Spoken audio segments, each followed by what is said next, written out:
সবই তো ঠিক আছে বুঝলাম, কিন্তু অনুষ্ঠানে পরবেটা কি, এত শাড়ি কি কিনবে না? তার সাথে আরো রয়েছে যেমন যেমন এই শাড়িটাও পরতে বলছিল, এই যে এখানে গ্রিন আর রেডেতে একটা শাড়ি আছে, এটাও জামা পরতে বলছিল। এখানটাতে একটা আছে, সেটাও পরতে পারি। বাড়িতে একটা বড় ধামাকাদার বিয়ে আসতে চলছে, এটাই তোমাদেরকে আপডেট দিয়ে দিলাম। তো দেখা যাক কি করি না করি, কি নিচ্ছি না নিচ্ছি, কেমন কি সাজছি, কোন শাড়িটা পরছি। ওই থেকে আমিনা আপা আসবে, আছিয়া আসবে, বাড়ি একদম ভর্তি মজা হতে চলেছে আবার। জামা কাপড় গুলো খেয়েছে, ছাদে মেলে দিয়ে গেছে, বলতে না বলতে ঝমঝমিয়ে বৃষ্টি এসছে। এটাই বর্ষাকাল, তবুও ভালো লাগে। আমি একটু ইনায়ার কাছে শুয়েছিলাম, মানে ওকে নিয়ে শুয়েছিলাম, আর ঝমঝম করে বৃষ্টি এসছে, দৌড়ে এসে জামা কাপড় গুলো তুললাম। এগুলো একটু মানে জল ঝরে গেছে, হালকা একটু ভিজে ভিজে আছে, মানে ভিজে আছে বাট জলটা ঝরে গেছে। আবার যদি এখন বৃষ্টিতে ভেজে পুরো আবার নিংড়ে দিতে হবে, তাই। আর বাচ্চার জিনিস তো বৃষ্টি জল নিয়ে লাগলে আবার সেটাকে ভালো করে ধুয়ে ডেটল জল দিয়ে ধুতে হতো, তাই তাড়াতাড়ি এসে আগে তুলে নিলাম। Good morning everyone and welcome back to a new blog. চলো এইগুলো মেলে দিয়ে যেগুলো শুকিয়ে গেছে সেগুলোকে নিয়ে যাই।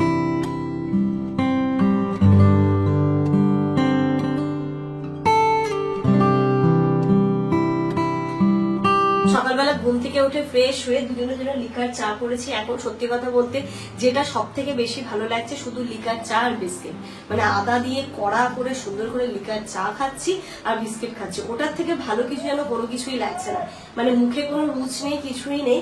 তো তোমাদের সাথে যে কথাটা আরেকটা শেয়ার করা, সেটা হচ্ছে কি শরীর খারাপ কেমন আছে সবাই।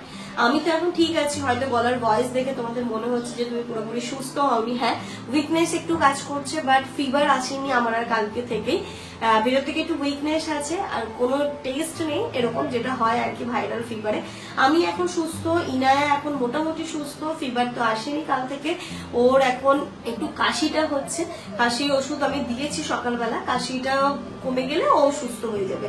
মেইন কথা হচ্ছে জামান প্রচন্ড অসুস্থ, মানে ওকে আমি এতটা অসুস্থ আমার মনে হয় আমি জানার পর চেনার পর ও কখনোই হয়নি। কারণ ওর যেমনই হোক না কেন একবেলা হয়তো হয়, তারপরে বেলা উঠে ঠিক কাজে কাজে বসে, বাট এবারটা ওর হচ্ছেই না, মানে পারছেই না, লিটারালি পারছে না, মানে উঠতে পারছে না বিছানা থেকে। সকালবেলা কোনো রকমে উঠলো, উঠে একটু ব্রাশ করো, ব্রাশ করে এই যেমন গ্যাসের ওষুধ খেয়েছো তুমি, চাটা খেলে যে গ্যাসের ওষুধটা কে খাবে, ওকে চা বিস্কিটটা দিলাম, খেয়ে একটুখানি ঠিক লাগছে। জামান একটুখানি সুস্থ হলে আমি যেন একটু স্বস্তির নিঃশ্বাস পাই। হয় না, বাড়ির মানে কর্তা যদি অসুস্থ হয় কারোর কিন্তু কিচ্ছু ভালো লাগে না। তো ও সুস্থ হয়ে গেলে ভালো লাগবে আশা করছি। আজকে একটুখানি ও রেস্ট থাকলে সুস্থ হয়ে যাবে। এবার রেস্ট নিতে গেলে বাজার কি হবে, আমিও যেতে পারছি না বাজারে। খাওয়া দাওয়া বলতে সানি থাকলে অসুবিধা হতো না, ও তো সেই ভোরবেলা বেরিয়ে চলে যায় 6টা সাড়ে 6টা নাগাদ, আস্তে আস্তে 7টা সাড়ে 7টা। তো সম্ভবই নেই, বাড়িতে যা আছে সেটাও আজকে দিনটা চালাতে হবে, কারণ এই অবস্থা ওকে বাজার পাঠাতে পারছি না। কখন কোথায় মাথা ঘুরে পড়ে যাবে, এক করতে গিয়ে আরেক হবে, তার থেকে ভালো চাল ডাল সেদ্ধ করে খাই, একটু বাবা সুস্থ মতে থাকি। তাই আর বাজার আমি যেতে ওকে দিচ্ছি না, এখন থাক, আজকের দিনটা যা হোক কিছু একটা করবো, দেখা যাক রাতে যদি সম্ভব হয় রাতে করবো।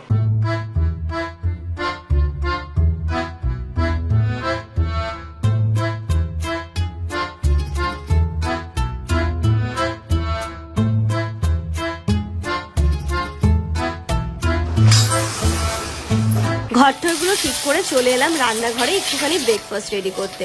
জামান তো কিছুই খেতে চাইছে না, তো বললো আমাকে শুধুমাত্র জলমুড়ি দেওয়া। না, আমার তো জলমুড়ি খেতে ইচ্ছে হচ্ছে না, ব্রেড ছিল তার সাথে একটা ডিম পোচ করে, ওই জাস্ট ওই যেমন করে হয় আর কি।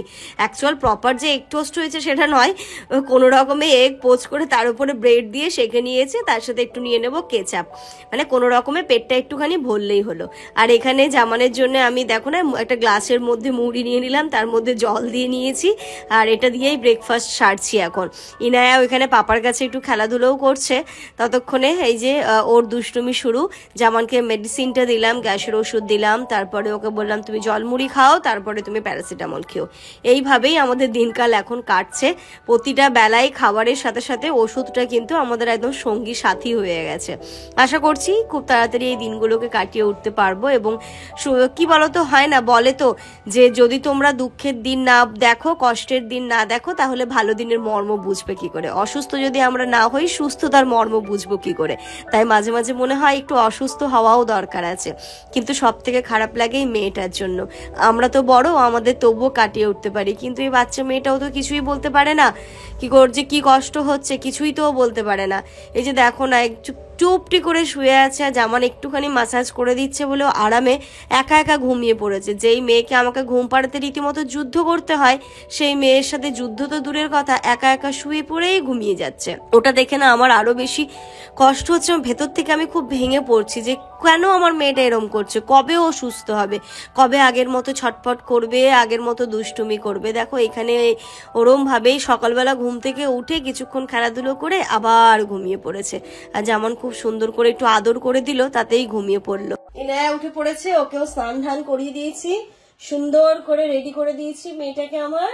আর ইনায়ার এখন তো কাল থেকে ঠিকই আছে, ওর এখন যে প্রবলেম হচ্ছে একটুখানি কাশি হচ্ছে, মানে পুরো এই ধাপটা গেছে জামানের। আমার সচরাচর কাশিটা হয় না, আর জামানের যাই হোক আলটিমেট হচ্ছে কাশি দিয়ে ওর শরীরটা ঠিক হবে। তো ইনায়ারও ঠিক দেখেছি এই জিনিসটা হয়, মানে কোনো কিছু শুরু হওয়ার আগে কাশি, শেষও হবে কাশি দিয়েই। তো এখন এই কাশিটার জন্য দেখছি মেয়েটার একটু মন ঠন গুলো খারাপ, তাই নাকি? দেখলে না কপাল ফাপাল টিপে দিচ্ছিলাম তখন কত আরাম পাচ্ছিল। এটা ইস, হাসছেও না মা, একটু হাসো। ইনু টুকু দেখি আমরা ইলি যাই বিলি যাই করি, আমরা একটু দেখি দেখি দেখ, ইলি যায় বিলি যায় গিলি,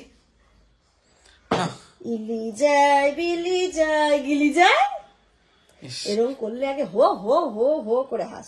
ঠিক আছে মা, শোনো, মানুষ আমরা, শরীর খারাপ হতেই পারে, আবার আমরা সুস্থ হয়ে যাব, আবার আগের মতো খেলাধুলো, আনন্দ, মজা, বেউ বেউ সব করবো কিন্তু আমরা। হ্যাঁ হ্যাঁ হ্যাঁ ডুগলু, চলো ইনায়ার খাবারটা আমি বসিয়ে দিয়েছিলাম, ওকে এবার খাবারটা খাইয়ে নিয়ে দেখি যদি আরেকটু ঘুমোয় তাহলে ঘুম পাড়িয়ে দেবো। কাশির ওষুধ সকালবেলা একবার দিয়েছি, এখন আর দেবো না। মানে ওকে কি হচ্ছে, সব ওষুধই মোটামুটি খাচ্ছে, বাট কাশির ওষুধটাও খেতে চায় না। কাশির ওষুধটা দিলে যা খায় বমি করে দেয়, তাই ওকে দেখেছি যখন একটুখানি খাবার দাবার পেটে কম থাকে তখন দিই কাশির ওষুধ। এই না সাঁতার কাটতে শিখেছে, দেখো ও সাঁতার কাটি সাঁতার কাটি সাঁতার কাটি সাঁতার কাটি সাঁতার কাটি সাঁতার কাটি সাঁতার। এই যে ইনায়ার খিচুড়িটা এখানে আমি রেডি করে নিয়েছি, এবার ওকে খাইয়ে দেবো একদম সুন্দর করে। গোবিন্দভোগ চাল, ডাল, একটু আলু দিয়েছি, একটু পটল দিয়েছি, কুমড়োটা এখন দিচ্ছি না। ঝিঙেটা কালকে যেমন দিয়েছিলাম, মা বললো ঝিঙেও দিস না, একটু পটল দে, আলু পটল খেলে অতটা অসুবিধে হবে না। এবার এটাকে আজকেও মিক্সিতে পেস্ট করে দেবো। পুরো কালকে একটু ঘন হয়ে গেছিল, লিকুইড যদি হচ্ছে তাহলে একটুখানি গিলছে, আদারওয়াইজ কিচ্ছু গিলছে না। এবার আমি ভাবছি ঠিক আছে বাবা, খেয়ে দিয়ে আগে সুস্থ হোক, তারপরে ওকে আমি সেমি সলিড স্টার্ট করাবো, আগে আমার মেয়েটা সুস্থ হয়ে উঠুক। হাত মনে হচ্ছে মশারি নিয়ে দিকে ছিল, 3টে মশা একসঙ্গে কামড়িয়েছে। কি হয় না, যেহেতু ইনায়া মিডিলে ঘুমোয়, এই পাশে জামান ঘুমোয়, আর আমি ওই দিকটাতে ঘুমোই। ইনায়া ঠিক রোল করতে করতে করতে করতে আমার দিকে এমন ভাবে যাবে মনে হয় যদি খাটের ওই জিনিসটা না থাকতো আমি নিচে ঘুমালে ভালো হতো, মানে ওর সাথে আমাকে সেটে যেতে হয়। তাই জন্য এই যে হাতটা ওই দিকটাতে থাকে, মশা একটু কামড়ায়, কিন্তু কিছু করার নেই। ঠিক আছে, মা হতে গেলে একটু একটু এরকম মশার কামড় কত কিছু খেতে হয়।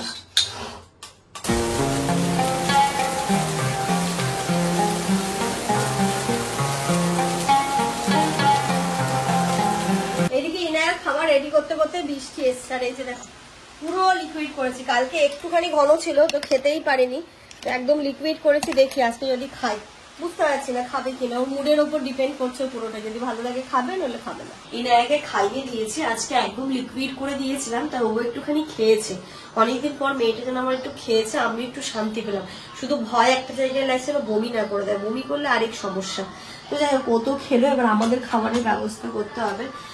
বাজার তো দেখলেই তোমাদেরকে বললাম যে আমাদের শরীর যেহেতু ভালো নেই, কিছুই আনতে পারছে না।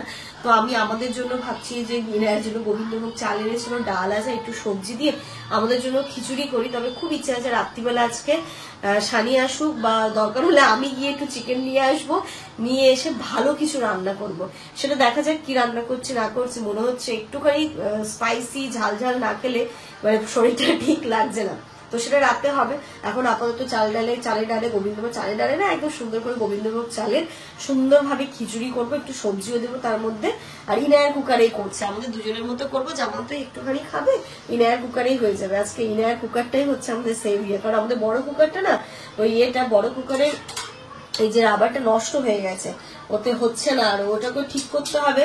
মানে কতগুলো কাজ জানো তো পেন্ডিং আছে আমাদের, কুকারের কাজ, মানে মেন কুকারের এই কাজটা পেন্ডিং আছে আমাদের। ওই ঘরের ফ্যান ঠিক না, রেগুলেটরটা খারাপ হয়ে আছে, তাই জন্য খুব মানে ছানিকে এই ঘরে ঘুমোতে হচ্ছে, নিচে শুতে হচ্ছে। তা সেটাতে ও দেখছি একটুখানি এম্বারেস ফিল করছে, আমাদেরও লাগছে। তো দেখি আজকে যদি সম্ভব হয় তাহলে ওই ঘরের রেগুলেটরটা ঠিক করানোর ব্যবস্থা করবো। ওই ঘর, কারণ এখন তো অতটা গরম নেই, আর শানি একটুখানি এসি অ্যাভয়েড করে চলে, বাড়িতেও অতটাও এসিতে থাকতে চায় না। তো ওই ঘরটা হলে খুব ভালো হয় আর কি। তো আজকে চেষ্টা করবো যদি সম্ভব হয়, জাপান যদি সুস্থ থাকে, ইলেকট্রিশিয়ান বলা আছে, বাট ওই রেগুলেটরটা আনতে হবে, সেটা যাওয়ার মতো শক্তি কারোর হচ্ছে না।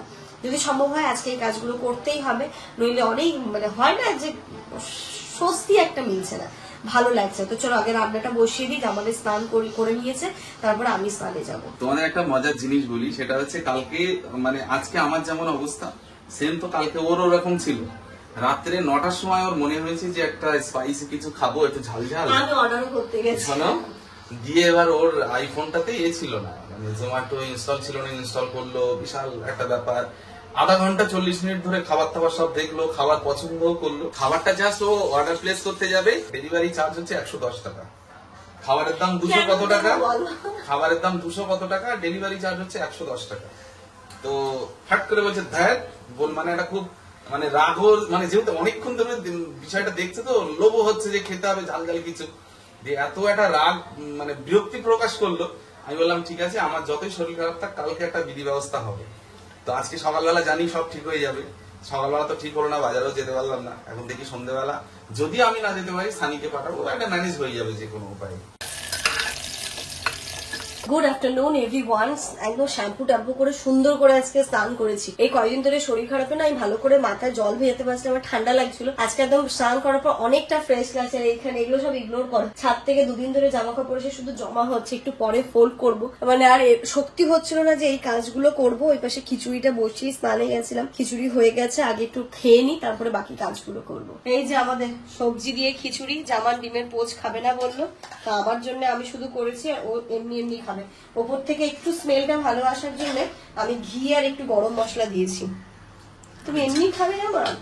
আমি কিচ্ছু খাবো না ওর সাথে, আর দিও না, আমার দিও না, আমার আর দিও না, না।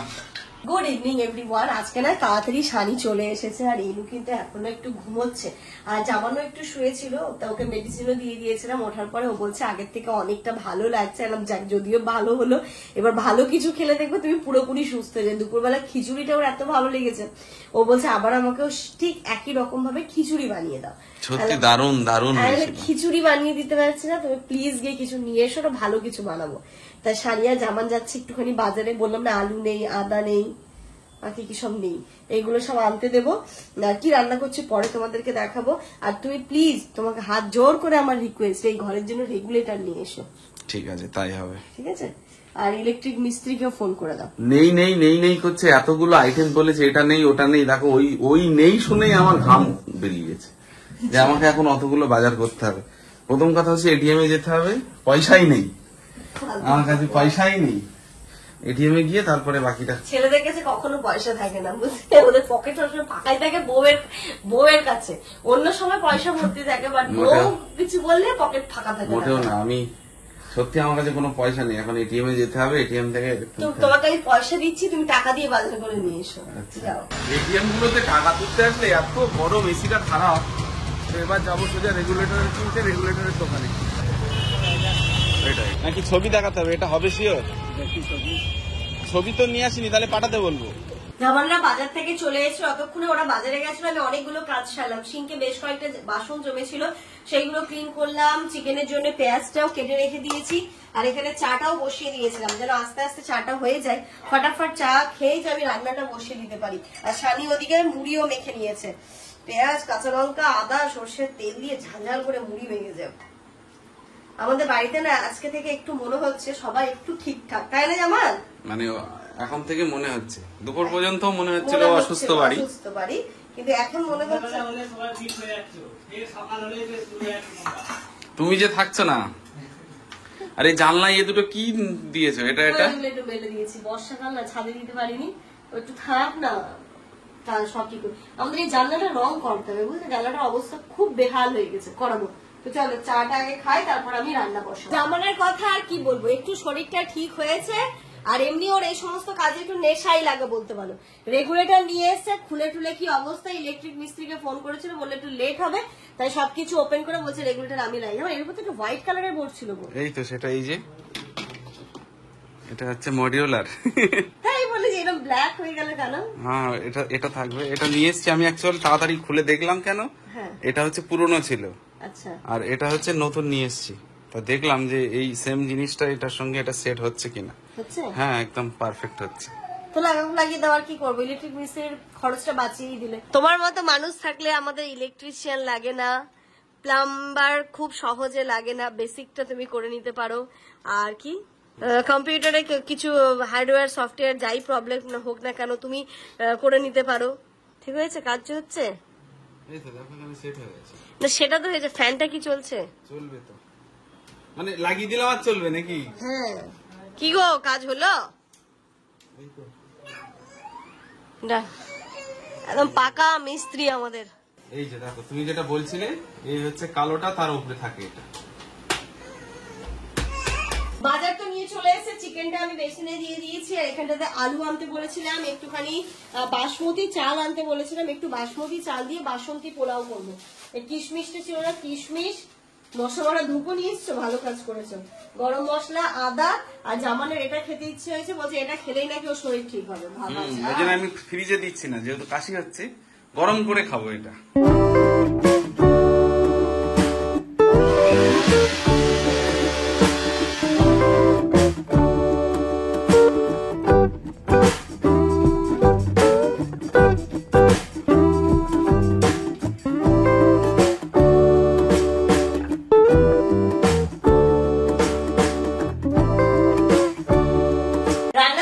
মাঝখানে আমি ইনায়াকে খাইয়ে নিলাম, আর আমার রান্নাও কমপ্লিট হয়ে গেছে। দেখে তো মনে হচ্ছে ইয়ামি হয়েছে, আশা করছি খেতেও খুব ভালো হবে।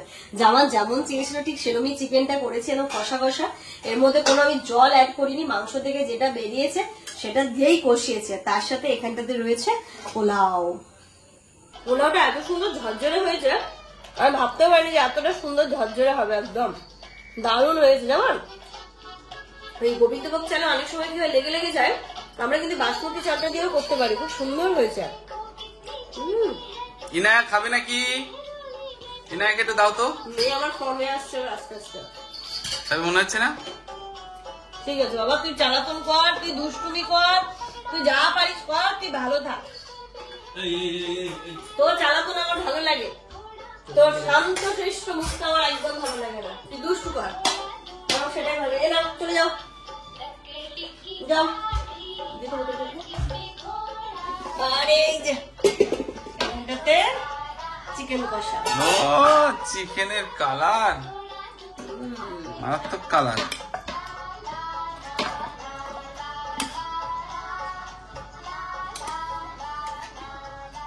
চলাই তোরটা বেড়ে দিন। দাও, তুমি খেয়ে আগে দেখো না কেমন টেস্ট। আমার পেটটা আমি খেয়ে দেখবো। আমার ফেভারিট পিস এটা, সবার ফেভারিট গুলোই দিচ্ছি আজকে একদম। জামাকে বলেছিলাম সলিড না, একটুখানি হাড় পিস নিয়ে আসবে, যেন সবাই সবার পছন্দ মতোটা নিতে পারে। ও চিকেনটা দেখো, পুরো পোলারের সাথে খাওয়ার জন্য পারফেক্ট হয়েছে।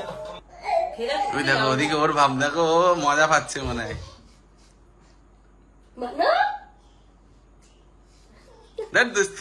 খাওয়া দাওয়া কমপ্লিট করে চলে এলাম এই ঘরে। তোমরা তো দেখলে রেগুলেটর ঠিক হয়ে গেছে, তো এখন শানি এই ঘরেই আজকে ঘুমোবে বলে, বলছে রেগুলেটর ঠিক হয়ে গেছে মানে আমি এই ঘরেই ঘুমোবো। রাত্রি এখন 11টা মতো বাজে, খাওয়া দাওয়া কমপ্লিট, শোয়ার প্রস্তুতি করবো। তার আগে এই যে একটা ডাম্প হয়ে রয়েছে, এটাকে ফোল্ড করে দিতে হবে। কিছুটা করবো, কিছুটা সকালে করবো, কারণ এখন এইসব ইনায় আবার একটুখানি ক্রাঙ্কি টাইপের হয়ে গেছে, খেয়ে দেওয়ার একটু ঘুমের টাইম শুরু হয়ে গেছে, করবো।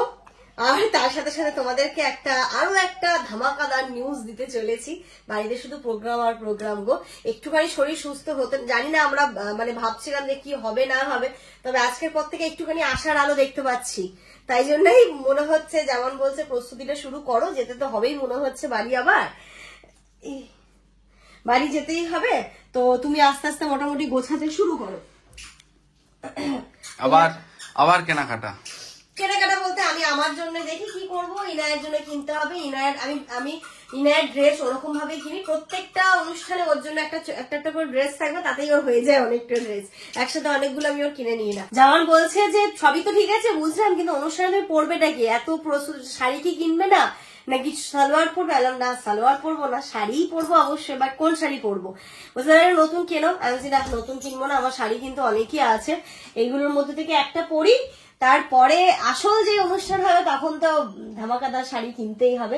তো আমার এইখানটাতে রয়েছে কিছু শাড়ি, কিছু হচ্ছে বসিরহাটের বাড়িতে রয়েছে, তো এখান থেকে কিছু একটা সিলেক্ট করবো। বসিরহাটের বাড়ি থেকেও গিয়ে আমি দেখতে পারি, বুঝতে পারছি না কি করবো। জামান আমাকে প্রথমে বলছিল এই শাড়িটা পরতে, যেটা রুহি দিয়েছিলে তুমি আমাকে। এই শাড়িটা সত্যি খুব সুন্দর, বেজ কালারের শাড়ি, আর জামার বললো ডিপ একটু মেরুন কালারের তুমি ব্লাউজ নিয়ে নিতে পারো, তার সাথে টাই আপ করে পরতে পারো, দেখতে খুব সুন্দর লাগবে। এই যে একটা বেজ কালারের, আর এই শাড়িটা হচ্ছে কি আমাদের অ্যানিভার্সারিতে খালামা আমাদেরকে গিফট করেছিল আমাকে, আমি তো পরিনি দেখো। তারপরে ইনায়া চলে এলো পেটে, প্রেগনেন্সি টাইমে ব্লাউজ কাটাবো আবার গন্ডগোল হয়ে যাবে, তাই আর আমি এটাকে পরাও হয়নি। তো এ বললো এটা এই দুটো রয়েছে আমার লিস্টে। তার সাথে আরো রয়েছে যেমন এই শাড়িটা পরতে বলছিল, এই যে এখানে গ্রিন আর রেডেতে একটা শাড়ি আছে, এটাও শাড়ি যেমন পরতে বলছিল। এখানটাতে একটা আছে, সেটাও পরতে পারি, বুঝতে পারছো? শাড়ি কালেকশন এখানে মোটামুটি আছে। মালবেরোটা রয়েছে, সেটাও পরতে পারি। সেটাও তুমি একদিনে কটা শাড়ি পরবে? এই যে এই শাড়িটাও পরতে পারি, দেখা যাক কোনটা পরবো, বুঝতে পারছি না।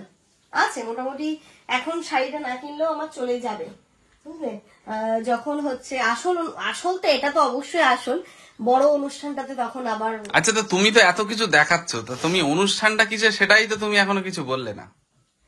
অনুষ্ঠান হচ্ছে আমার ননদের আশীর্বাদ। বলবো ননদ? তোমার তো 2 ননদের বিয়ে হয়ে গেছে, চাচাতো ননদ, যা মানে ছোট কাকার বড় মেয়ের আশীর্বাদ।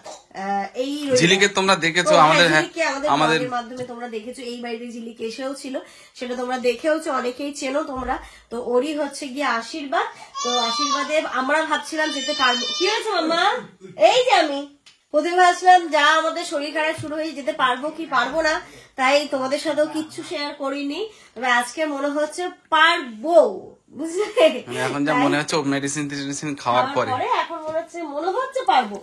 বাকিটা দেখা যাক শরীর কেমন পারমিট করে। তো শাড়ি আর কিনবো না, শুধু ইনায়ের জন্য একটা ড্রেস কিনবো, কারণ ওর আন্টি বা পিমনি বিয়ে বলে কথা, ওর লাইফে ফার্স্ট বিয়ে, তাই না? আর আমাদের বাড়ির প্রথম বিয়ে, তো ওর হ্যাঁ তাই তো বলছি, ওর মানে এরকম বিয়ে। আর মানে বিয়েটা এরকম ভাবে হওয়ার আরেকটা রিজন হচ্ছে, আমি যখন প্রেগনেন্ট ছিলাম তখন শুধু ছোট আম্মা জিজ্ঞেস করতো সাফিয়া তোমার ডেলিভারি কবে হবে, কবে হবে? তোমার ছোট শাশুড়ি শুধু জিজ্ঞেস করতো কবে হবে। তো আইলাম কি এই নভেম্বরের দিকে হবে, বলছে তাহলে তো তোমার জন্য আর এখন অনুষ্ঠানটা করা যাবে না, একটুখানি, কারণ বাড়ির বৌমা তুমি, তোমাকে ছাড়াতে হবে না, তো সুন্দরভাবে ডেলিভারি হয়ে যাক, মেয়ে মানে বাচ্চা বড় হয়ে যাক, তারপরে হবে। তো তোমার ব্যাপারটা বুঝেছে ছোট আম্মা। হ্যাঁ, তাই সেই হিসেবে ফাইনালি আশীর্বাদটা হচ্ছে রবিবার, সেদিনই পাকা কথা হবে, বিয়ের ডেট কবে ঠিক হচ্ছে না হচ্ছে সবকিছু ফাইনালাইজ সেদিন হবে। তো সেটা তো তোমরা আপকামিং ব্লগে দেখতেই পাবে। তবে বাড়িতে একটা বড় ধামাকাদার বিয়ে আসতে চলেছে, এটাই তোমাদেরকে আপডেট দিয়ে দিলাম। তো দেখা যাক কি করি না করি, কি নিচ্ছি না নিচ্ছি, কেমন কি সাজছি, কোন শাড়িটা পরছি, ওই থেকে আমিনা আপা আসবে, আছিয়া আসবে, বাড়ি একদম ভর্তি, মজা হতে চলেছে আবার। তো এই হচ্ছে ব্যাপার। চলো এর মধ্যে থেকে কোনো একটা শাড়ি আমি পরে নেবো আর কি। তো চলো এর সাথে সাথে আজকের এই ব্লগটা এই পর্যন্তই রাখছি। তোমরা সবাই খুব ভালো থেকো, সুস্থ থেকো, আমাদের সবার জন্য অনেক অনেক অনেক দোয়া করো, যেন আমরা রবিবার দিনটা খুব ভালোভাবে কাটতে পারি, সবাই মিলে খুব আনন্দ মজা করতে পারি, আর যেন শরীর খারাপ না হয়। বাড়ির বিয়ে একদম চুটিয়ে মজা করবা, কারোর যেন কোনো শরীর খারাপ না হয়, এটাই তোমরা করো। Good night.